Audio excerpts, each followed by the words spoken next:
నమస్తే, welcome to T-SAT channel. T-SAT ద్వారా నిర్వహిస్తున్న ఉపాధ్యాయ అర్హత పరీక్ష శిక్షణా కార్యక్రమంలో మనం చైల్డ్ డెవలప్మెంట్ అండ్ పెడగాగి విభాగాన్ని గురించి తెలుసుకుంటూ ఉన్నాం.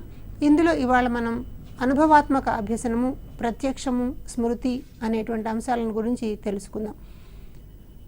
లెర్నింగ్ అన్నదాన్ని మనం చూసినప్పుడు ఉద్దీపన, ప్రతిస్పందనల మధ్య బంధాన్ని ఏర్పరచడం ద్వారా అభ్యసనం జరుగుతుంది అని చెప్పిన ఉద్దీపనకి వాద సిద్ధాంతాలు లేదా వాటిని మనం ప్రవర్తనవాద సిద్ధాంతాలు అని చెప్పంటాం.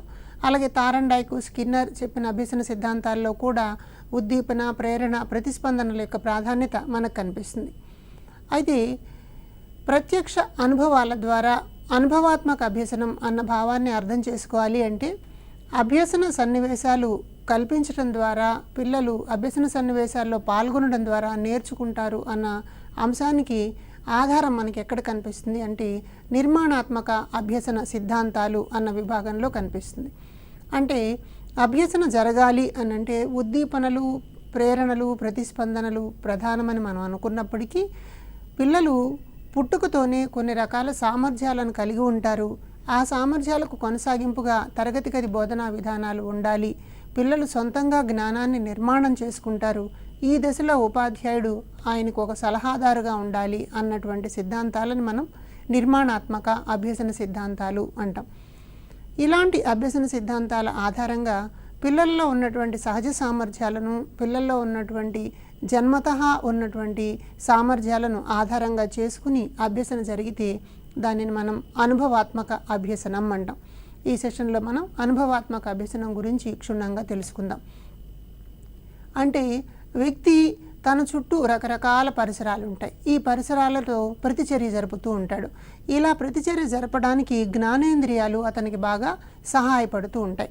కాబట్టి వ్యక్తి జ్ఞానేంద్రియాలను ఉపయోగించి తన చుట్టూ ఉన్నటువంటి పరిసరాలతో అనుభవాలని పొందుతాడు. ఈ అనుభవాల ద్వారా అతను కొంత జ్ఞానాన్ని, నైపుణ్యాన్ని, వైఖరులను పొందుతాడు. ఇలా ఎప్పుడైతే వ్యక్తి తన చుట్టూ ఉన్నటువంటి పరిసరాలతో ప్రతిచర్య జరపడం ద్వారా విషయాలను తెలుసుకుంటాడో దానిని అనుభవాత్మక అభ్యసనం అంటాం. ఇది చాలా ప్రధానమైనటువంటి నిర్వచనం మన పరీక్ష దృష్ట్యా. వ్యక్తులు ఎప్పుడైనా నేర్చుకోవడానికి అనుభవం అన్నది చాలా అవసరం. అంటే ఒక సన్నివేశం ఉండాలి, ఆ సన్నివేశంలో పాల్గొనాలి, తద్వారా ఆ విషయాన్ని నేర్చుకుంటారు. అంటే అది నైపుణ్యమైన, జ్ఞానమైన, వైఖరులైనా ఏవైనా సరే సన్నివేశాలలో పాల్గొనడం ద్వారా నేర్చుకోగలిగితే దాన్ని మనం అనుభవాత్మక అభ్యసనం అంటాం. ఈ విషయం గురించి డేవిడ్ కోల్స్ అనేటువంటి మనోవైజ్ఞానికుడు కొన్ని ప్రధాన విషయాలను చెప్తున్నాడు. అవేంటో చూద్దాం. అంటే అభ్యసన సన్నివేశం అనుభవాత్మకమైనప్పుడు వచ్చేటువంటి ముఖ్యమైన మార్పు ఏంటంటే వ్యక్తి తన చుట్టూ ఉన్నటువంటి పరిసరాలతో ఎలా సర్దుబాటు చేసుకోవాలి అన్న విషయాలను నేర్చుకుంటాడు. ఎప్పుడైతే సర్దుబాటు చేసుకోవడానికి సంసిద్ధుడవుతాడో తను తొందరగా ఆ ప్రదేశాన్ని, ఆ అంశాన్ని, ఆ విషయాన్ని నేర్చుకోవడానికి జ్ఞానేంద్రియాలన్నింటినీ ఏకోన్ముఖం చేయడం అన్నది కనిపిస్తుంది అన్నమాట. తర్వాత అనుభవాలు అక్కడ కలుగుతాయి కాబట్టి అది జ్ఞాన నిర్మాణానికి ఆధారం అవుతుంది. అంచేత ఒక అభ్యసన సన్నివేశం సృష్టించబడినప్పుడు అది పాఠశాలలోనే అని కాదు, పాఠశాల బయట ఉన్నటువంటి రకరకాల అభ్యసన క్షేత్రాల్లో వ్యక్తి పాల్గొన్నప్పుడు అది వ్యవసాయ రంగంలో కానివ్వండి, కుండలు చేయడం, చెప్పులు కుట్టడం, చేపలు పట్టడం, ఇతరత్ర వంట పనులు చేయడం, రిపేర్లు చేయడం, లేకపోతే ఒక ఉద్యానవనాన్ని పరిశీలించడం, సూర్యోదయాన్ని చూడడం, చెరువుని పరిశీలించడం, గ్రామంలో ఉన్నటువంటి రకరకాల సేవా సంస్థలను చూడడం, వ్యక్తులను, రవాణా సాధనాలను, వస్తువులను, ఇలాంటివన్నిటినీ కూడా విద్యార్థి చూసేటప్పుడు తన జ్ఞానేంద్రియాలను ఉపయోగిస్తాడు. అంటే కళ్ళ ద్వారా చూస్తాడు, వింటాడు, దాన్ని ఆలోచించే ప్రయత్నం చేస్తాడు. తద్వారా ఒక అనుభవాన్ని పొందుతాడు. అంటే ఆ వస్తువు గురించి తెలుసుకోవడం, వస్తువు యొక్క నిర్మాణ క్రమాన్ని పరిశీలించడం, దాని యొక్క ఉపయోగాన్ని తెలుసుకోవడం, అది ఎలా అమరి ఉన్నది అని చూడడం, ఇలాంటివన్నీ కూడా అనుభవంలో ముడిపడి ఉంటాయి. కాబట్టి అనుభవం ఒక అభ్యసనంగా రూపొందినప్పుడు ఇక్కడ నైపుణ్యాలు అన్నవి జ్ఞానంతో పాటు ఒకేసారి అభివృద్ధి చెందుతాయి. కాబట్టి దీన్ని మన వాళ్ళు నిర్మాణాత్మకమైనటువంటి అభ్యసన సిద్ధాంతంగా భావిస్తారు. కాబట్టి ఇక్కడ జ్ఞాన నిర్మాణము అని జరుగుతుంది. పిల్లలు సొంతగా నేర్చుకోవడం అన్నదానికి వీలు కలుగుతుందన్నమాట. అంచేత ఒక దృశ్యాన్ని లేదా ఒక సన్నివేశంలో వ్యక్తి పాల్గొన్నప్పుడు అతను చేతులతో చేసేటువంటి పనులు, కళ్ళతో చూసేటువంటివి చెవులతో వినేటువంటివి ఇవన్నీ సమన్వయం చెందడం వల్ల అది ఒక మానసిక ప్రక్రియలాగా రూపుదిద్దుకుంటుంది. గతంలో అడిగిన ప్రశ్న ఇదే. అనుభవాత్మక అభ్యసనము ఒక మానసిక ప్రక్రియ అన్న వాక్యం సరైనది కాదు అని అన్నారు. కాబట్టి అనుభవాత్మక అభ్యసనం అన్నది ఒక మానసిక ప్రక్రియ. అయితే ఇక్కడ మరొక ముఖ్యమైన అంశం ఏంటంటే, ఒక సన్నివేశము అన్నప్పుడు అందులో ఉన్నటువంటి వస్తువులు, వ్యక్తులు, లేకపోతే రకరకాల అంశాలన్నిటి వెనకాల కూడా కొన్ని నేపథ్యాలు ఉంటాయి. ఆ నేపథ్యాలను మనం సాంస్కృతిక, సాంఘిక నేపథ్యాలు అంటాం. ఏ వస్తువును చూసినా కూడా దానికి ఒక సాంఘిక నేపథ్యం ఉంటుంది. ఉదాహరణకు ఒక పిల్లవాడు చేపలు పట్టేటువంటి వ్యక్తి దగ్గరికి వెళ్ళి ఎలా చేపలు పడుతున్నాడన్న చూస్తున్నాడు అనుకుందాం. అక్కడ చేపలు ఎక్కడ పెరుగుతున్నాయి, పెరగడానికి కావాల్సిన వనరులు ఏమేమి ఉన్నాయి, పట్టడానికి ఎలాంటి వస్తువులను ఉపయోగిస్తున్నారు, చేపలని అమ్మడానికి మార్కెటింగ్ సౌకర్యాలు ఏమేమి ఉన్నాయి, అక్కడికి రవాణా చేయడానికి ఎలాంటి రవాణా సౌకర్యాలు ఉన్నాయి, ఇలాంటివన్నీ సాంఘికపరమైనటువంటి అంశాలుగా కనిపిస్తాయి. అలాగే అక్కడ చేపలని ఎలాంటి ఆహార పదార్థాలను తయారు చేస్తున్నారు, వాటిని నిల్వ చేయడానికి ఎలాంటి పద్ధతులను పాటిస్తున్నారు, ఆ చేపలు పట్టే క్రమంలో ఏమైనా పాటలు పాడుతున్నారా, లేదా చేపలు పట్టే వాళ్ళకి సంబంధించి ఏమైనా పండుగలు, ఆచార వ్యవహారాలు ఉన్నాయా, వాళ్ళ వస్త్రధారణ ఎలా ఉంది, ఎలాంటి ప్రత్యేక సామగ్రిని వాళ్ళు అక్కడ ఉపయోగిస్తున్నారు, ఇలాంటివన్నీ సాంస్కృతికపరమైనటువంటి అంశాలుగా కనిపిస్తాయి. కాబట్టి అనుభవాత్మక అభ్యసన అన్నది ఒక మల్టీఫేస్డ్ అనమాట. చాలా విస్తృతమైనటువంటి సందర్భాన్ని పిల్లలకి అనుభవం పొందడానికి అవకాశం ఇస్తుంది. కాబట్టి దీని ద్వారా నేర్చుకునేటువంటి జ్ఞానం అత్యంత స్థిరంగా, శాశ్వతంగా ఉండటంతో పాటు వ్యక్తి యొక్క మానసిక క్షేత్రాలలో సుస్థిరమైనటువంటి ఎన్గ్రాములు ఏర్పడడానికి అవకాశం వస్తుంది అని చెప్తారు. కాబట్టి అనుభవాత్మక అభ్యసనం ద్వారా సాంఘిక, సాంస్కృతిక అంశాలలో కూడా వ్యక్తి వైఖరులను పొందడానికి అవకాశం వస్తుంది. అంచేత నిర్మాణాత్మక అభ్యసనవాదులు వైగాట్స్కి కానివ్వండి, భాషా శాస్త్రవేత్త నోమ్ చామ్స్కీ, అలాగే డేవిడ్ కోల్స్, వీళ్ళందరూ ఏం చెప్తున్నారంటే, పిల్లలకి అనుభవాత్మక అభ్యసన సన్నివేశాలు కల్పించినప్పుడు వాళ్ళు కేవలం విషయ పరిజ్ఞానం మాత్రమే కాకుండా అక్కడ ఉన్నటువంటి సాంఘిక, సాంస్కృతిక అంశాలను కూడా నేర్చుకోవడం ద్వారా అక్కడి చరిత్రకు, సంస్కృతికి వారు సరైన వారసులుగా మారతారు అని చెప్తున్నారు. ఈ సరైన వారసులుగా మారడం అన్నది అనుభవాత్మక అభ్యసనం యొక్క ఒక ఉత్పత్తిగా మనం చెప్పుకుంటాం అన్నమాట. అలాగే మరొక ముఖ్యమైన అంశాన్ని డేవిడ్ కోల్స్ చెప్పినటువంటి సందర్భాన్ని చూద్దాం. ఈ అనుభవాత్మక అభ్యసన సన్నివేశాన్ని మనం చూసినప్పుడు ఇది ఒక అభ్యసన వలయంలాగా మనకు కనిపిస్తుంది. ఇందులో ఏమేమి అంశాలు ఉంటాయని చూస్తే ప్రధానంగా 4 అంశాలు కనిపిస్తాయి. ఒకటి మూర్త అనుభవాలు. మూర్త అంటే తెలిసినటువంటివి. ఒక అభ్యసన సన్నివేశంలో పాల్గొనగానే అక్కడ మనకి కొన్ని తెలిసిన అంశాలు ఉంటాయి. అది ఎంత కొత్త అభ్యసన సన్నివేశమైనా కూడా కొన్ని పరిచిత అంశాలు ఉంటాయి. ఒక్కొక్కసారి పరిచిత అంశాల సంఖ్య తక్కువగా ఉండొచ్చు, ఎక్కువగా ఉండొచ్చు. కానీ మొత్తం మీద జ్ఞానేంద్రియాల ద్వారా అక్కడ రకరకాల అనుభూతులు పొందడానికి వీలవుతుంది. ఉదాహరణకు విద్యార్థి ఒక షాపుకి వెళ్ళాడు అనుకుందాం. షాపులో అతనికి కొన్ని పరిచితమైనటువంటి అంశాలు ఉంటాయి. అక్కడ వెయిట్ చూడడానికి ఉపయోగించేటువంటి త్రాసు కానివ్వండి, డబ్బులు కానివ్వండి, డబ్బాలు, అందులో నిల్వ చేసిన వస్తువులు, కొన్ని రకాల ఆహార పదార్థాలు, అక్కడికి వచ్చేటువంటి మనుషులు, వాళ్ళు కొనుక్కుంటున్నటువంటి విధానం, వీటిలో కొన్ని మూర్త అనుభవాలు ఉంటాయి. ఈ మూర్త అనుభవాలన్నీ పిల్లలకి జ్ఞానేంద్రియాల ద్వారా కొంత అవగాహన చేసుకోవడానికి పనికొస్తుంది. తర్వాత దీనిలో మూర్త అనుభవాలని లేదా అమూర్తంగా ఉండేటువంటి వాటిని చూడడం ద్వారా పిల్లవాడు విషయాన్ని విశాల దృక్పథంతో లోతుగా పరిశీలించడానికి ప్రయత్నం చేస్తాడు. అందుకని దీన్ని పర్యావలోకనం అంటాం. అంటే ఒక అభ్యసన సన్నివేశంలో పిల్లలు పాల్గొన్నప్పుడు జ్ఞానేంద్రియాల ద్వారా ఎప్పుడైతే మూర్త అనుభవాలను పొందుతారో ఆ విషయాన్ని అర్థం చేసుకోవడానికి లోతుగా చూడడం అన్నది కనిపిస్తుంది. అయితే ఇది మనకి ఉపరితలం నుంచి వ్యక్తం కాకపోవచ్చు. మీరు ఎప్పుడైనా ఒక సర్కస్ కానీ లేకపోతే ఒక ఆట స్థలానికో పిల్లల్ని తీసుకెళ్ళినప్పుడు పిల్లలు అక్కడ విషయాలను చాలా నిశితంగా పరిశీలిస్తూ ఉంటారు. పెద్దవాళ్ళు గమనించరు, కానీ పిల్లలు మాత్రం విషయాన్ని చాలా నిశితంగా పరిశీలిస్తారు.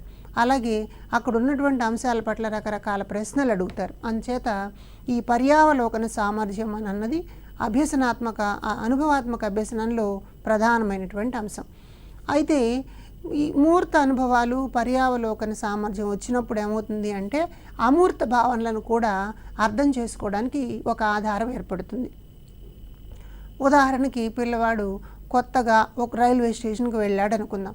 రైల్వే స్టేషన్లో అతనికి కొన్ని మూర్త అనుభవాలు ఉంటాయి. ప్రయాణికులు, అలాగే వస్తువులు, బ్యాగులు, తర్వాత పెద్దవాళ్ళు, చిన్నవాళ్ళు, రకరకాల వస్త్రధారణ, పేపర్, టీ ఇలాంటివన్నీ మూర్త అనుభవాలుగా కనిపిస్తాయి. అతను చాలా నిశితంగా గమనిస్తూ ఉంటాడు.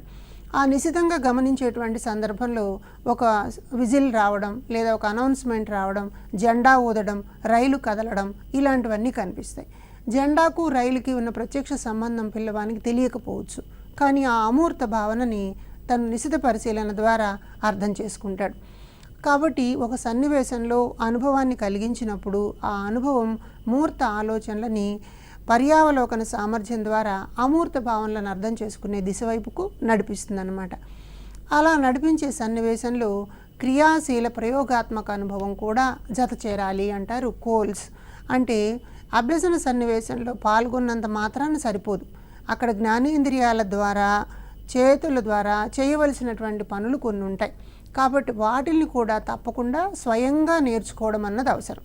అంటే విషయ పరిజ్ఞానం ఉన్నప్పుడు విషయాన్ని చదివి దాన్ని అర్థం చేసుకోవడం ద్వారా విషయాన్ని తెలుసుకోవడం, అలాగే వస్తువులు ఉన్నప్పుడు ఆ వస్తువులను పరిశీలించడం, తద్వారా చిన్న చిన్న ప్రయోగాలు చేస్తూ విషయాన్ని అర్థం చేసుకునేటువంటి ప్రయత్నం జరగాలి.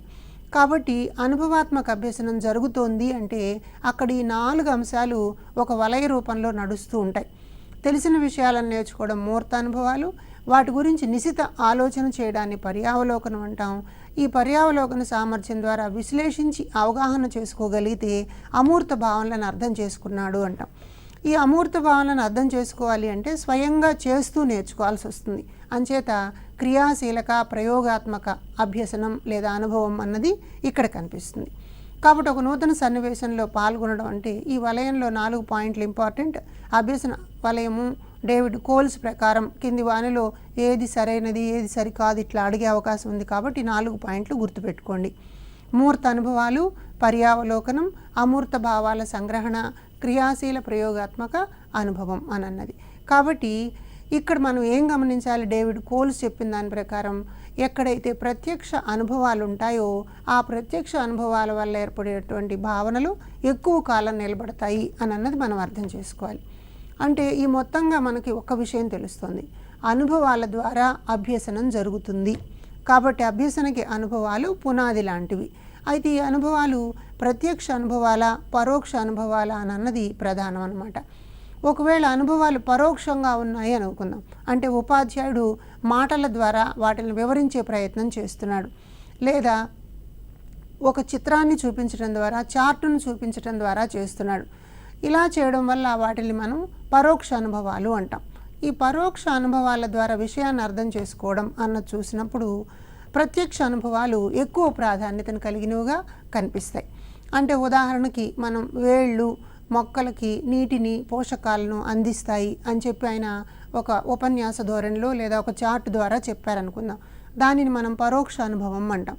అలా కాకుండా తరగతి గదిలో ఒక చిన్న గార్డెన్ లాంటి దాన్ని, ఒక మొక్కని ఒక చిన్న గ్లాసులో మట్టి పోసి ఉంచి దానికి నీళ్ళనిచ్చి ఆ నీళ్ళని ఎలా పీలుస్తున్నాయని దాన్ని పరిశీలింపచేయడం, లేదా కొన్ని రకాల మొక్కల కాండాలలో రంగు నీళ్ళు ఉన్నటువంటి దాంట్లో వేర్ల నుంచినప్పుడు కాండంలో కూడా ఆ రంగు యొక్క ట్రేసెస్ కనిపిస్తాయి. కాబట్టి ఈ ట్రేసెస్ ఎలా వచ్చినాయి అంటే వేళ్ళు స్వీకరించినటువంటి నీళ్ళ ద్వారా అవి కాండంలోకి వెళ్తున్నాయన్న తెలుస్తుంది. అది ప్రత్యక్ష అనుభవం అన్నమాట. అలాగే ప్రత్యక్ష అనుభవాల ద్వారా నేర్చుకున్నటువంటి అంశం ఎప్పటికీ కూడా గుర్తుంటుంది, చాలా కాలం గుర్తుంటుంది అని అన్నది దీనిలో ముఖ్యమైన అంశం. కాబట్టి ఉపాధ్యాయుడి పాత్ర ఇక్కడ ఏమిటి అని మనం చూసినప్పుడు ఉపాధ్యాయుడు ప్రధానంగా కొన్ని ముఖ్యమైనటువంటి అంశాలని పాటించాల్సి వస్తుంది. ఎందుకు పాటించాలి అని అంటే పిల్లలు నేర్చుకోవడంలో జ్ఞానేంద్రియాల ప్రభావం ఎలా ఉంటుంది అని అన్నది కోహన్ చెప్పినటువంటి విధానాన్ని మనం చూస్తే అర్థమవుతుంది. కోహన్ అనేటువంటి మనోవైజ్ఞానికుడు ఏమంటున్నాడంటే అభ్యసనం ఎలా జరుగుతుంది అన్న దాని ద్వారా జ్ఞానేంద్రియాల విశేషాలను చెప్తున్నాడు. రుచి ద్వారా 1% అభ్యసనం జరుగుతుంది, స్పందించటం ద్వారా 1.5% జరుగుతుంది, వాసన ద్వారా 3.5% అభ్యసన అన్నది జరుగుతుంది, వినడం ద్వారా 11% అభ్యసన జరుగుతుంది, చూడడం చేయడం ద్వారా 83% అభ్యసన జరుగుతుంది. కాబట్టి చూడడం చేయడం అన్నవి చాలా ప్రధానమైనటువంటి అంశాలు. అంటే విషయాన్ని కేవలం విన్నంత మాత్రాన అది పెద్దగా స్మృతి పదంలోకి వెళ్ళదు. చూడడం ద్వారా చేయడం ద్వారా అంటే ప్రత్యక్ష అనుభవాల ద్వారా ఎక్కువగా నేర్చుకోవడానికి అవకాశం ఉంటుంది. కాబట్టి ఉపాధ్యాయుని పాత్ర ఇక్కడేంటి, తరగతి గదిలో ఉపన్యాస ధోరణి, ప్రదర్శనా ధోరణి అన్నటువంటి బోధనా పద్ధతుల కన్నా కృత్యాధార బోధనా పద్ధతులను పాటించడం అవసరం అని మనకు తెలుస్తుంది. కాబట్టి అనుభవాత్మక అభ్యసనంలో ఉపాధ్యాయుని పాత్ర అంటే పిల్లలు పాల్గొనడానికి, చేయడానికి కావలసిన అభ్యసన కృత్యాలను ఏర్పరచడం అని. అందులో చూడడానికి వీలైన ఉంటాయి, చేయడానికి వీలైన ఉంటాయి. దానికి సంబంధించినటువంటి బోధనాభ్యసన సామగ్రిని ఉపాధ్యాయుడు సిద్ధం చేసుకుని బోధన చేయాల్సిన అవసరం కనిపిస్తుంది. అలాగే ప్రత్యక్ష అనుభవాల ద్వారా నేర్చుకున్నటువంటి అంశాలు ఎక్కువ కాలం గుర్తుంటాయి అని మనం అనుకున్నాం. కాబట్టి ప్రత్యక్షం అంటే ఏమిటి అని అన్నదాన్ని అర్థం చేసుకునే ప్రయత్నం చేద్దాం. ప్రత్యక్షము లేదా పర్సెప్షన్ అని అంటాం. అంటే ఇక్కడ మనకి ప్రత్యక్షంగా కావడం అంటే ఒక విషయాన్ని చూడడం ద్వారా, వినడం ద్వారా, దానికి ఆలోచనలను జత చేసుకోవడం ద్వారా ఆ వస్తువు, వ్యక్తి లేదా విషయం పట్ల ఒక బంధాన్ని ఏర్పరచుకోవడం. అంటే ఇందులో ఏదో ఒక జ్ఞానేంద్రియం యొక్క ప్రభావం మాత్రమే కాకుండా అన్ని జ్ఞానేంద్రియాల ఉమ్మడి ప్రభావం కనిపిస్తే దానిని మనం ప్రత్యక్షం అంటాం. అంటే ఏదో కేవలం కళ్ళతో చూసి వదిలేయడం కాదు. అంటే జ్ఞానేంద్రియాల ద్వారా పరిసరాల్లో ఉన్నటువంటి వస్తువులు, వ్యక్తులు ఇలాంటి వాటిని చూసి వాటిలో ఉన్నటువంటి క్యారెక్టర్స్, లక్షణాలు, గుణగణాలు ఇలాంటి వాటన్నిటిని తెలుసుకుని వాటి మధ్య గల సంబంధాన్ని గుర్తిస్తే అప్పుడు దానిని ప్రత్యక్షం అంటాం. అంటే ఒక వస్తువును చూసిన తర్వాత దాని మీద ఇవన్నీ ఏర్పడాలన్నమాట. ఫర్ ఎగ్జాంపుల్ విద్యార్థి ఒక కప్పును చూశాడు, ఒక పింగాణి కప్పును చూశాడు.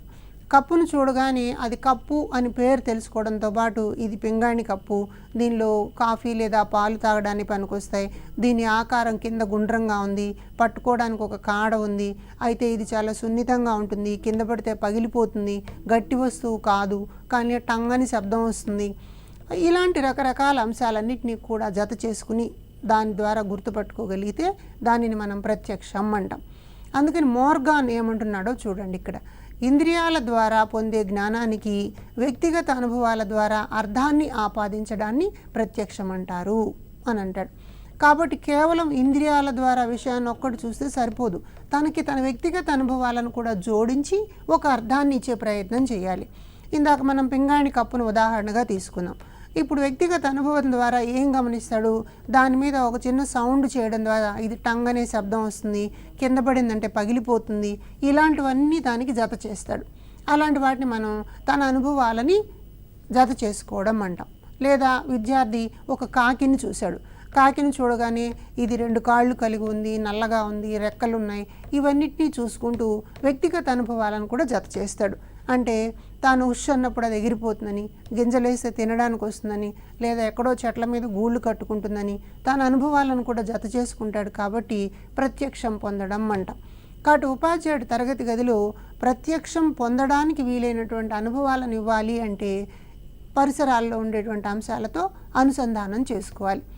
అయితే జ్ఞానేంద్రియాలను ఉపయోగించి అనుభవం ద్వారా తెలుసుకున్నటువంటి దాన్ని మనసులో స్థిరీకరించుకోవడాన్ని ప్రత్యక్షం అనవచ్చు అని కూడా అంటారు. కాబట్టి జ్ఞానేంద్రియాల ద్వారా చుట్టూ ఉన్నటువంటి ప్రపంచాన్ని, చుట్టూ ప్రపంచంలో ఉన్నటువంటి సంఘటనల్ని, వస్తువులని చూస్తారు, వాటికి అనుభవాన్ని జత చేసుకుంటారు. తద్వారా మనసులో ఒక స్థిరమైనటువంటి భావన రూపంలో ఏర్పడుతుంది. తర్వాత మళ్ళీ ఎప్పుడైనా ఆ పదం లేదా అంశం, ఆ వ్యక్తి, సందర్భం వచ్చినప్పుడు ఈ విషయాలన్నింటినీ గుర్తుకు తెచ్చుకుంటారు. కాబట్టి వీటి మధ్యన ఒక సంబంధం ఉంటుంది. ఆ సంబంధాన్ని మనసులో స్థిరీకరించుకుంటారనమాట. కాబట్టి ఏ వస్తువును చూసినా కూడా ఆ వస్తువుకు సంబంధించినటువంటి లక్షణాలను తెలుసుకుంటూ తన అనుభవాన్ని కూడా దానికి జోడించుకుంటే అప్పుడు ప్రత్యక్షము అంటారు. అయితే ప్రత్యక్షం ఏర్పడడం అన్న సందర్భాన్ని గురించి గెస్టాల్ట్ వాదులు ఏమంటున్నారంటే ఇది మొత్తంగా చూడడం వల్ల మాత్రమే ఏర్పడుతుంది, భాగాలుగా చూడడం వలన ఏర్పడదు అంటారు. అంటే ఉదాహరణకి కడవ అన్నటువంటి ఒక పదం ఉందనుకోండి. కడవ అన్నటువంటి పదాన్ని, కడవ యొక్క బొమ్మని చూసినప్పుడు కడవ అన్నటువంటి పదంలో కా ఒకసారి, డా ఒకసారి, వా ఒకసారి విడివిడిగా చూస్తే ప్రత్యక్షం కలగదు. కడవ అన్నటువంటి ఒక ఉమ్మడి పదాన్ని చూడడం ద్వారా అదొక పదం, దానికి ఒక వస్తువు, దీనికి ఒక ఆకారం ఉంటుంది, దానికి కొన్ని లక్షణాలు ఉంటాయి, దీని ద్వారా కొన్ని రకాల ఉపయోగాలు ఉంటాయి, వాటిని మనం ఇలా ఉపయోగించుకుంటామని చెప్పి సంపూర్ణంగా దాని గురించి తెలుసుకునే ప్రయత్నం చేస్తే అప్పుడు ప్రత్యక్షం ఏర్పడుతుంది అంటారు గెస్టాల్ట్ వాదులు. కాబట్టి ఈ అంశాన్ని కూడా మనం దృష్టిలో ఉంచుకోవాల్సిన అవసరం ఉంది. అందుకని మనం ఏమంటామంటే ప్రత్యక్షం కావడం అని అన్నప్పుడు వ్యక్తి యొక్క విషయాలన్నింటినీ మనం దృష్టిలో ఉంచుకోవాలి. తన అవసరాలు, అనుభూతులు ఇలాంటివన్నీ మనం పరిగణనలోకి తీసుకుంటాం అన్నమాట. అయితే ఈ ప్రత్యక్షం మీద ప్రభావితం చేసేటువంటి అంశాలు ఏంటన్నది చూద్దాం. ఇది సంవేదనలపై ఆధారపడి ఉంటుంది అంటున్నారు. అంటే సెన్సేషన్స్ ఎలా ఉన్నాయి, ఒక ప్రత్యక్షం ఏర్పడాలి అంటే ఎలాంటి సంవేదన, ఏ సెన్సేషన్ వస్తుంది, ధనాత్మకమైన సంవేదన వస్తుందా, రుణాత్మకమైన సంవేదన వస్తుందా, లేకపోతే ఎలాంటి ప్రతిస్పందన లేనటువంటి స్థితి వస్తుందా అన్నది ప్రధానం. ఒకవేళ ఒక వస్తువును చూడగానే, ఒక వ్యక్తిని చూడగానే, ఒక సంఘటనలో పాల్గొనగానే పిల్లలు చాలా ఉత్సాహంగా, చాలా సంతోషంగా దాని గురించి మాట్లాడుతూ దానికి ప్రతిస్పందిస్తూ ఉంటే సంవేదన ధనాత్మక ప్రత్యక్షానికి దారితీస్తుంది. అలాగే నిశితమైనటువంటి పరిశీలన, సహజంగానే పిల్లలు నిశితమైనటువంటి పరిశీలన శక్తి కలిగి ఉంటారు. అయితే మనం ఒక దృశ్యాన్ని లేదా ఒక అంశాన్ని ఇచ్చి కొంత సమయాన్ని ఇచ్చి దాన్ని నిశితంగా పరిశీలించమనాలి. మీరు చూడండి, మనకి చిల్డ్రన్ మ్యాగజైన్స్లో కొన్ని కనిపిస్తాయి. ఈ 2 పటాలను పరిశీలించండి, దీనిలో ఉన్న తేడాలను గుర్తించండి అంటారు. అలాంటప్పుడు పిల్లలు దాన్ని నిశితంగా పరిశీలించే ప్రయత్నం చేస్తారు. అలాగే కొన్ని సైకలాజికల్ టెస్టులు మనం స్కూళ్ళలో తమాషాగా పెడుతూ ఉంటాం. ఒక చార్ట్ మీద ఒక 10 లేదా 20 బొమ్మలను అంటిస్తాం. దాన్ని ఒక 2 నిమిషాల సేపు చూడమంటాం. తర్వాత చార్టుని తిప్పేసి మీకు ఎన్ని విషయాలు గుర్తున్నాయో చెప్పండి అని అడుగుతారు. అలాంటి దగ్గర కూడా నిశిత పరిశీలన అన్నది వస్తుంది. అలాగే కొత్త ప్రదేశానికి క్షేత్ర పర్యటనకు తీసుకెళ్ళినప్పుడు కూడా పిల్లల విషయాలని నిశితంగా పరిశీలించడాన్ని నేర్చుకుంటారు. అలాంటి నిశిత పరిశీలన ఉన్నప్పుడు ప్రత్యక్షం బాగా జరుగుతుంది. సంశ్లేషణ, విశ్లేషణలతో కూడినటువంటి ప్రక్రియ అంటారు. చూసినటువంటి, తెలుసుకున్నటువంటి విషయాన్ని సింథసైజ్ చేయాలి, అనలైజ్ చేయాలి. సింథసైజ్ చేయడం ద్వారా ఒక నిర్ధారణకు వస్తారు. అనలైజ్ చేయడం ద్వారా విషయంలో ఉన్నటువంటి లోతుపాతులను అర్థం చేసుకోవడానికి ప్రయత్నం చేస్తారు. కాబట్టి సంశ్లేషణ, విశ్లేషణతో కూడినటువంటి ప్రక్రియలాగా ఇది మనకి కనిపిస్తుంది. అలాగే సమన్వయం ఉండాలి. నేర్చుకునే, పరిశీలించేటువంటి అంశాల మధ్యన పోలికలు, సమన్వయాలు ఉన్నప్పుడు దాన్ని సులభంగా గుర్తుంచుకోగలుగుతారు. అంటే 2 విభిన్న అంశాలు పరస్పరం ఏ సంబంధం లేని విషయాలు ఉన్నాయి అంటే ప్రత్యక్షం ఏర్పడడం కష్టమవుతుందన్నమాట. అంటే ఉదాహరణకు ఒక 2వ తరగతి పిల్లలు ఉన్నారు, ఆకారాలు, పరిమాణాలు అన్నది చూస్తున్నారు. త్రిభుజాకారము, చతురస్రము ఇలాంటి వస్తువులను చూస్తున్నారు. కాబట్టి ఇవి ఒక రకమైనటువంటి ఆకారంతో కూడినవి. ఈ ఆకారాలను గమనిస్తూ ఉన్న సందర్భంలో మధ్యలో ఎక్కడో ఒక దగ్గర ఒక రైలు బొమ్మ ఉందనుకోండి. ఈ వస్తువులకి ఆ రైలు బొమ్మకి ఏ సంబంధం ఉండకపోవచ్చు. అంచేత సమన్వయ లోపం వలన ఆ వస్తువుల పట్ల ప్రత్యక్షం ఏర్పరచుకోవడంలో ఆటంకాలు ఏర్పడతాయి. కాబట్టి సమన్వయం కలిగించినప్పుడు మాత్రమే పిల్లలు ప్రత్యక్షాన్ని ఏర్పరచుకోవడానికి అవకాశం వస్తుంది. అయితే ఇవన్నీ ఒక ఎత్తు అయితే మరొక ముఖ్యమైన అంశం ఏంటంటే సన్నివేశంలో పాల్గొన్నప్పుడు మాత్రమే ప్రత్యక్షం జరుగుతుంది. అంటే సన్నివేశం లేదనుకోండి, అప్పుడు ప్రత్యక్షం జరగడానికి అవకాశం లేదు. అంచేత సన్నివేశం ఉన్నట్లయితే అందులో సమన్వయం ఉంటుంది, సంశ్లేషణ, విశ్లేషణ ఉంటుంది, నిశిత పరిశీలనకు అవకాశం వస్తుంది. అక్కడ రెస్పాండ్ అవ్వడానికి, స్పందించడానికి ఒక పరిస్థితి అన్నది ఏర్పడుతుంది. కాబట్టి ప్రత్యక్షాన్ని ప్రభావితం చేసే అంశాల్లో ఒకే ఒక ముఖ్యమైన అంశం ఏమిటి అంటే సన్నివేశంలో పాల్గొనడం. తద్వారా మిగిలిన అంశాలన్నీ కూడా అక్కడ ప్రభావం కావడానికి అవకాశం ఉంటాయి. ఈ ఏరియాలో కూడా గతంలో ప్రశ్నలు అడిగారు కాబట్టి దీన్ని ఒకసారి క్షుణ్ణంగా చూడమని మనవి. ఈ ప్రత్యక్షం ఏర్పడడానికి కొన్ని వ్యవస్థాపన నియమాలు అని చెప్పి మన వాళ్ళు చెప్తున్నారు. ఇది కూడా జాగ్రత్తగా మనం గమనించాలి. దీనిని అవిరళ నియమం అంటాం. అవిరళము అంటే మొత్తంగా చూడడం, ముక్కలు ముక్కలుగా కాకుండా మొత్తంగా చూస్తే అప్పుడు దాన్ని మనం అవిరళ నియమం అంటాం. ఒక ప్రత్యక్ష వ్యవస్థాపన జరగాలి అంటే ఆ మొత్తాన్ని చూడాలి. ఉదాహరణకి ఒక పూల తోట అని అన్నాం అనుకోండి.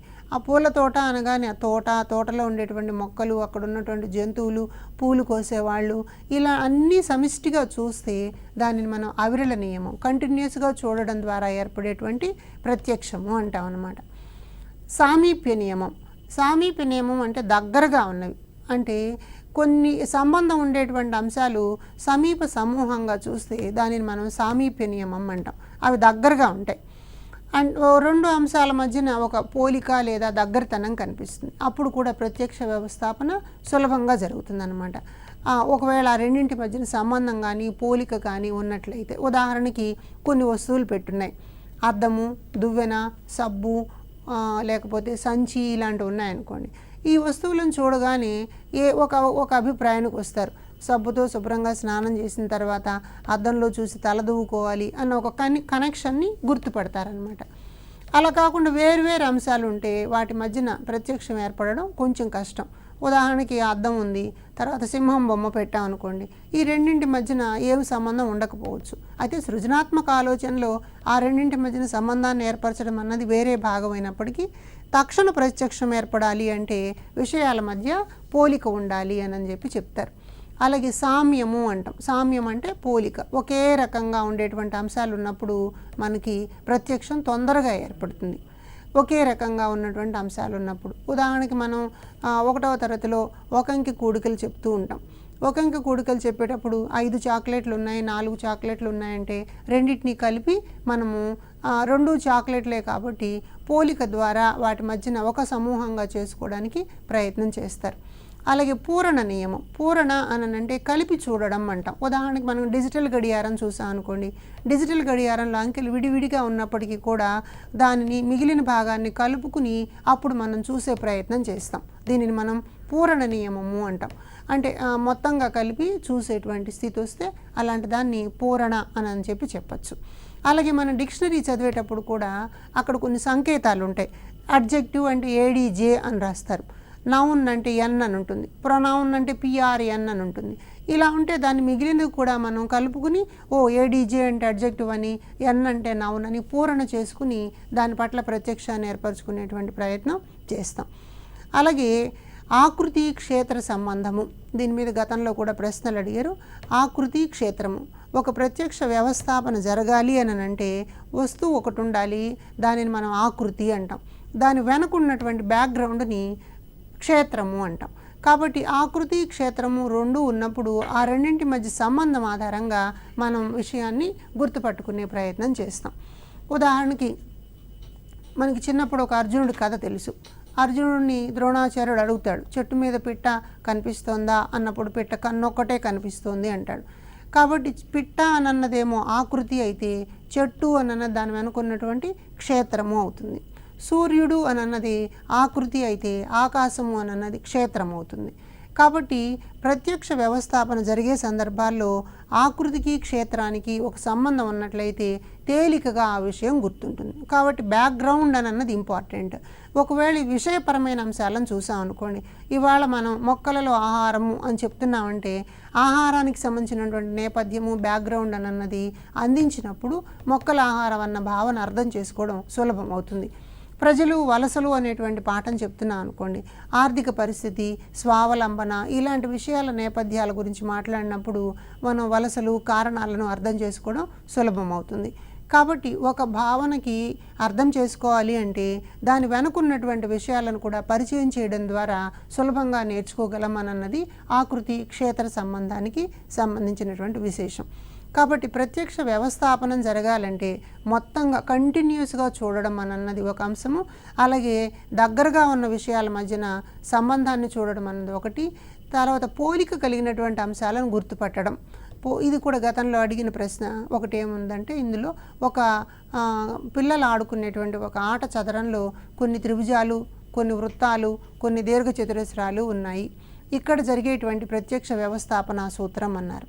అంటే త్రిభుజాలు అక్కడక్కడ ఉన్న ఒకసారి చూడగానే త్రిభుజాలన్నింటినీ ఒకేసారి స్మృతి పదంలోకి తీసుకోవడం, దీనిని సామ్య నియమం అంటాం. అలాగే అసంపూర్తిగా ఉన్న దానిని కూడా పూర్తి చేసుకుని ప్రత్యక్షం పొందడం అన్నప్పుడు పూరణ నియమం అంటాం. అలాగే ఆకృతి క్షేత్ర సంబంధం మీద కూడా మన గతంలో ప్రశ్నలు అడిగారు. అంచేత ఇది ఒక ముఖ్యమైనటువంటి అంశంగా గుర్తించాలి. అలాగే ప్రత్యక్షాన్ని ప్రభావం చేసేటువంటి అంశాలను చూస్తే సందర్భము, గత అనుభవాలు, దాంతో మనకున్నటువంటి దగ్గరతనం, సాన్నిహిత్యం అంటాం, దాని పట్ల మనకున్నటువంటి వైఖరి, అభిరుచి ఇవన్నీ కూడా ఆ ప్రత్యక్షాన్ని ప్రభావితం చేస్తాయి. పిల్లలకు గత అనుభవాలలోని విషయాన్ని విశ్లేషించడానికి రకరకాలైనటువంటి ఆకృతులను ఇచ్చినట్లయితే ఆకృతుల ద్వారా సొంతంగా నేర్చుకుంటారు. అయితే ఇక్కడ ఒకటేంటంటే పిల్లలకి అలాంటి ఆకృతుల్ని అర్థం చేసుకునేటువంటి ఏర్పరచుకునేటువంటి శక్తి ఉండదు. కాబట్టి ప్రత్యక్షం కలిగించడం కోసం మనం బోధనోపకరణాలని వాడాలి అని చెప్తున్నారు. అంటే తరగతి గదిలో మనం బోధించేటువంటి విషయాలు ఉదాహరణకి దీర్ఘము, గుడి పొల్లు ఇలాంటివి నేర్పుతున్నాం అనుకోండి. అంటే దీర్ఘము నేర్పాలి అంటే అక్షరాన్ని దీర్ఘంగా పలకాలి అని చెప్పినంత మాత్రాన పిల్లలకి ప్రత్యక్షం ఏర్పడదు. అంచేత మనం ఏం చేస్తాం, ఆయా వస్తువులకు పిల్లల అనుభవాలకు దగ్గరగా ఉండేటువంటిని తీసుకొస్తాం. ఉదాహరణకి కాకరకాయ, జామకాయ ఇలాంటివి అంటాం. అంటే తద్వారా ఆ శబ్దము, ఆ వస్తువు, దాని వెనుకున్నటువంటి అనుభవాలు ఇవన్నీ జత చేసుకుంటాం. కాబట్టి బోధనోపకరణాలను వాడతాం మనం. అంటే ఒక ఫ్లాష్ కార్డు మీద కాకరకాయ అని రాసి అందులో కాకు దీర్ఘం ఉంటే దీర్ఘానికి ఒక రంగు ఇస్తాం, జామకాయలో జా అనే దానికి ఒక కలర్ ఇస్తాం. తద్వారా పిల్లలు గత అనుభవాలని వాటిని జత చేసుకుంటూ ఈ విషయాలను అర్థం చేసుకోగలుగుతారు. లేకపోతే ఏమవుతుందంటే పిల్లలకి ఆకృతులను అర్థం చేసుకునేటువంటి సామర్థ్యం ఉండదు. కాబట్టి బోధనోపకరణాలను ఇవ్వడం ద్వారా ప్రత్యక్షం బాగా జరుగుతుంది అని చెప్పి ఇందులో మనకి తెలుస్తుంది అన్నమాట. కాబట్టి ఈ అంశాలను మనం దృష్టిలో ఉంచుకుని పిల్లలకి తరగతి గదిలో ప్రత్యక్ష వ్యవస్థాపనం చేయడానికి ప్రయత్నం చేయాలి. అయితే ఇలా ప్రత్యక్ష వ్యవస్థాపనం చేయడం వల్ల భావన అన్నది ఏర్పడుతుంది. ఈ భావన ఏర్పడడాన్ని మనం భావనోద్భవనము అని చెప్పి చెప్తాం. భావన ఏర్పడాలి అంటే కొన్ని సామాన్య లక్షణాలు మనకు ఉండాలి. అంచేత భావన ఏర్పడే సందర్భాన్ని సామాన్య లక్షణాలు కలిగినటువంటి ఉద్దీపన తరగతిని భావన అంటారు అని అనుకుంటున్నాం. అంటే ఒక భావన ఏర్పడాలి అంటే కొన్ని ఉమ్మడి లక్షణాలను మనం ముందు గుర్తించగలగాలి. ఉదాహరణకి జామ ఆకు ఆకుపచ్చగా ఉంది, మామిడి ఆకు ఆకుపచ్చగా ఉంది, నిమ్మ ఆకు ఆకుపచ్చగా ఉంది, చింతాకు ఆకుపచ్చగా ఉంది. కాబట్టి అంతిమంగా పిల్లలు ఈ ఆకులు ఏవి చూసినా కూడా ఆకుపచ్చ రంగులో కనిపిస్తాయి. కాబట్టి ఆకులు సాధారణంగా ఆకుపచ్చ రంగులో ఉంటాయి అని ఒక భావనలోకి వస్తారు. ఇలా సామాన్య లక్షణాల ద్వారా ఏర్పడేటువంటి ఉద్దీపన తరగతిని మనం భావన అని చెప్పి అంటాం. కాబట్టి భావనలు అన్నవి ఎలా ఉంటాయంటే అది వస్తువు పట్ల ఉండొచ్చు, వ్యక్తి పట్ల ఉండొచ్చు, లేదా ఒక సంఘటన లేదా పరిస్థితి దేనికి సంబంధించైనా సరే భావనలు ఉండొచ్చు. అందుకే మన పాఠ్యపుస్తకాల్లో అన్నిట్లో కూడా భావనలు అని మనం రాసుకుంటూ ఉంటాం. కాన్సెప్ట్ అంటాం అనమాట. అందుకని కాన్సెప్ట్ బేస్డ్ టీచింగ్ అన్నది కూడా మనకు కనిపిస్తుంది. అంటే భావన గురించి అర్థం చేసుకునేటువంటి ప్రయత్నం. అయితే భావనలు ఎలా ఏర్పడతాయని చూసినప్పుడు ఏదైనా ఒక ఉద్దీపన ఉన్నప్పుడు తద్వారా ఒక ప్రతిస్పందన వస్తుంది. కాబట్టి అప్పుడు ఆ భావన అన్నది ఏర్పడుతుంది. కాబట్టి తరగతి గదిలో ఉపాధ్యాయుడు ఒక తోటలో 10 జామ చెట్లు ఉన్నాయి, 5 మామిడి చెట్లు ఉన్నాయి, మొత్తం చెట్లు ఎన్ని అన్న ఒక ఉద్దీపనని ఇచ్చినప్పుడు దానిలో మనము జామ చెట్లు మామిడి చెట్లు మొత్తాన్ని కలిపి కూడాలనుకుంటాం. కాబట్టి ఆ కూడిక ద్వారా భావన అన్నటువంటిది ఏర్పడుతుంది అన్నమాట. అయితే ఈ భావనల మధ్యన పోలికలు ఉన్నప్పుడు భావన ఏర్పరచుకోవడం చాలా తేలికవుతుంది రెండు అంశాల మధ్యన. ఇప్పుడు ఉదాహరణకి ప్రజాస్వామ్యము అనే భావన ఉందనుకోండి. ఈ భావన అర్థం కావాలి అంటే ముందు అసలు ఆ పదం అంటే ఏంటి, దాన్ని ఎక్కడెక్కడ వినియోగిస్తారు, ఇవన్నిటినీ చెప్పిన తర్వాత తరగతి గదిలో ఎక్కడ కనిపిస్తుంది, ఇవన్నీ డిస్కషన్లోకి వచ్చిన తర్వాత మాత్రమే ఆ భావనను అర్థం చేసుకోగలం. అలాగే కుండ అన్నటువంటి ఒక భావన ఉందనుకోండి, దాని వస్తు రూపంలో చూడాలి, లేదా చిత్ర రూపంలో చూడాలి, పదం రూపంలో చూడాలి, దాని యొక్క వినియోగాలను గమనించాలి. తద్వారా అది ప్రత్యక్ష అనుభవాన్ని పొందడానికి అవకాశం వస్తుంది. కాబట్టి భావనలు ఏర్పడడానికి అవకాశం ఉంది. కాబట్టి ఈ భావనలను ఎలా ఉపయోగించుకోవడం ద్వారా మనం తరగతి గదిలో బోధనాభ్యసన కృత్యాలను కల్పించడం ద్వారా పిల్లలకి ఆ విషయం పట్ల ఒక అవగాహన కలిగేలాగా చేయగలుగుతాం. కాబట్టి అనుభవాత్మక అభ్యసనము అనంటే అనుభవాలను కలిగించాలి అనంటే పిల్లలకి జ్ఞానేంద్రియాల ద్వారా సన్నివేశాల్లో పాల్గొని విషయాలను నేర్చుకునేటువంటి అవకాశాన్ని మనం ఇవ్వాలి. తద్వారా పిల్లలు నేర్చుకున్నటువంటి విషయాన్ని నిరంతరం గుర్తుపెట్టుకోవడానికి అవకాశం ఉంటుంది. కాబట్టి గుర్తుపెట్టుకోవడం ఒక యాంత్రికమైనటువంటి ప్రక్రియలాగా కాకుండా చేయడం ద్వారా, చేసి చూడడం ద్వారా, మూర్త అనుభవాలను నేర్చుకుని నిశిత పరిశీలన ద్వారా అమూర్త భావనలను అర్థం చేసుకుని చేస్తూ విషయాలను నేర్చుకుంటారు. కాబట్టి ఆచరణాత్మక అనుభవాత్మక అభ్యసనంలో నేర్చుకున్నటువంటి విషయాలు ఎక్కువ కాలం పదిలంగా ఉంటాయి అని మనం ఈ సెషన్లో తెలుసుకుంటున్నాం. కాబట్టి ఈ విషయాల్లో ఉన్నటువంటి సాంకేతిక పదాలని దృష్టిలో ఉంచుకుని భావనలను కూడా ఒకసారి మననం చేసుకుని పరీక్షలో మంచి మార్కులు పొందాలని ఆశిస్తూ ఉన్నాను. ధన్యవాదాలు.